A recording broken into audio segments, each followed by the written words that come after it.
90% of the people that got self-placement, KMG, you can just get in touch with Ghanaians, ordinary Ghanaians, that their children went for the self-placement, and they will tell you the kind of guru boys that were around, the kind of party boys that were around, taking money and then making sure that they take something before they will do placement.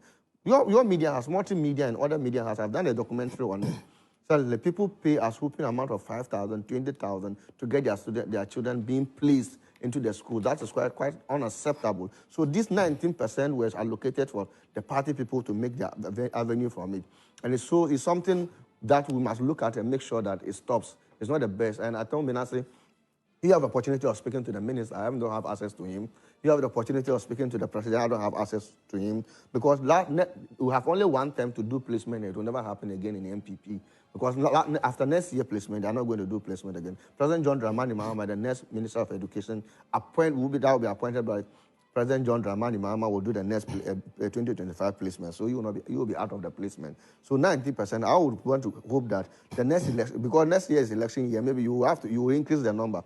I want you to reduce the 90% to at least 0.1% of the people to do avenue, because it is clear that a lot of people also have to pay a lot of money to get their children or their ward being placed into schools that they want, be placed into to get a self-placement, which is quite unacceptable, because the current situation we are, Menashe was admit and agree with me that times are very difficult, and for people who have to go and get money to get their children being placed in schools, and something you say it is free, you have to pay. But in as much as all these things has been done successfully, and you say students are in school and they've started school, I think they're going to do only 2 weeks and then come back home. But what is so amazing is about, after the minister have done the job and they send it to his subordinates in the secondary schools, the prospectus issues that happen, the corruption that after they say it's free education, that I agree the government is doing free education, because President John Dramani Mahama started the progressive free education, building us e-blocks and making sure that we widen the status quo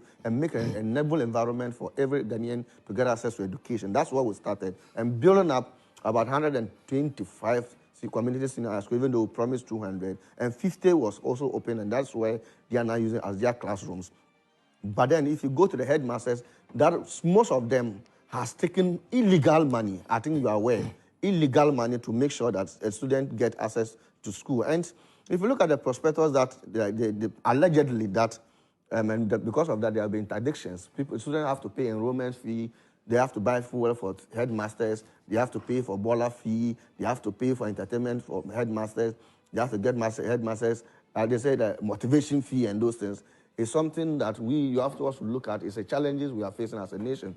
Because I've always said that I've known a woman who sells yams in Pasar Market, and this woman has been struggling all along his life. And when he was going back, the ward got a placement to school, he goes there, you have to pay 20 million. That's 2,000 Ghana cedi in additional prospectus. So look at this, a poor lady who is selling, and nobody is even buying. Now the inflation and other things are skyrocketing, doesn't have enough revenue.